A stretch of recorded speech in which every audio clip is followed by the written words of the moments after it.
নমস্কার বন্ধুরা, ঘরোয়া রান্না সবাইকে স্বাগত। আজ আমি আপনাদের সাথে দারুণ স্বাদের পাবদা মাছের একটি রেসিপি শেয়ার করব। দেখে নেওয়া যাক আমার আজকের রেসিপি। পাবদা মাছগুলো আমি ভালো করে ধুয়ে পরিষ্কার করে নিয়েছি। দিয়ে দেবো পরিমাণ মতো নুন, দেব হলুদ গুঁড়ো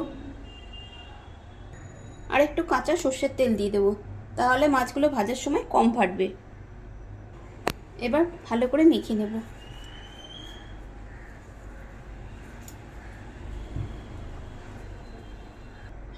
মাছগুলো নুন হলুদ গুঁড়ো মাখানো হয়ে গেছে। সবার প্রথমে একটা মশলা রেডি করে নেব। তার জন্য মিক্সিং জারের মধ্যে দিয়ে দেবো পেঁয়াজ। এখানে আমি একটি ছোট সাইজের পেঁয়াজ টুকরো করে কেটে নিয়েছি। দিয়ে দেবো ছোট সাইজের একটা টমেটো কেটে রেখেছিলাম টুকরো করে, সেইগুলো। এবার এই দুটোকে দিয়ে মিহি একটি পেস্ট তৈরি করে নেব। ওভেন অন করে একটি কড়াই বসিয়ে দিয়েছি। দিয়ে দেবো পরিমাণ মতন সর্ষের তেল। তেল গরম হয়ে গেছে, মাছগুলোকে ছেড়ে দেবো। মাছগুলো ভাজা হয়ে গেছে, তুলে নেব। ওই তেলেই কিছুটা কালো জিরে ফোড়ন দিয়ে দেব।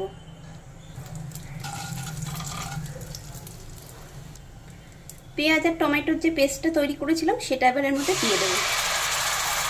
দিলাম কিছুটা পাটি ধোয়া জল। আদা আর কাঁচা লঙ্কা একসাথে বেটে নিয়েছি, সেটা দিয়ে দিলাম 1 চামচ। এবার দেব জিরে গুঁড়ো, সব পরিমাণ মতন। মাছের পরিমাণ বেশি হলে মশলাটা আপনারা বেশি করে দেবেন। দিলাম লঙ্কার গুঁড়ো, ঝালটা যে যার স্বাদ মতন দেবেন। দেব হলুদ গুঁড়ো, দিলাম ধনে গুঁড়ো। এবার সব নেড়ে একটু মিশিয়ে নেব।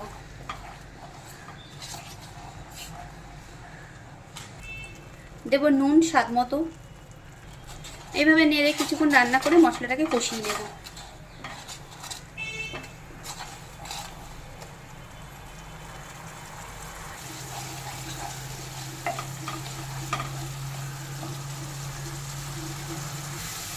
তিন 4 মিনিট ধরে কষে নিয়েছি। মশলা থেকে তেল ছেড়ে দিয়েছে, সুন্দর একটা স্মেল আসছে। এবার দিয়ে দেব কিছুটা জল গ্রেভি তৈরির জন্য। আবারও ভালো করে একটু নেড়ে মিশিয়ে নেব।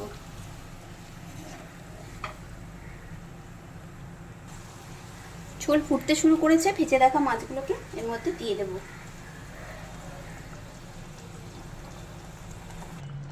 এবার আস্তে আস্তে খুন্তি দিয়ে মাছগুলোকে ঝোলের মধ্যে ডুবিয়ে দেব। দিয়ে কিছুক্ষণ এভাবে ফুটতে দেব। আস্তে করে ধরে এইভাবে একটু নাড়িয়ে নেব, যাতে সব মাছের গায়ে ঝোলটা লেগে যায়। রেসিপি দেখে ভালো লাগলে লাইক কমেন্ট শেয়ার অবশ্যই করবেন। আর নতুন বন্ধু হলে বন্ধু হয়ে পাশে থাকার অনুরোধ রইল। 3-4 মিনিট ফুটিয়ে নিয়েছি, রান্নাটা কমপ্লিট। এবার সবশেষে দিয়ে দেবো চেরা কাঁচা লঙ্কা আর কিছুটা ধনেপাতা কুচি।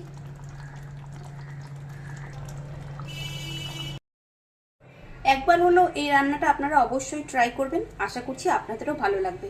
খুব শীঘ্রই দেখা হবে নতুন কোনো ভিডিওতে। সবাই ভালো থাকবেন।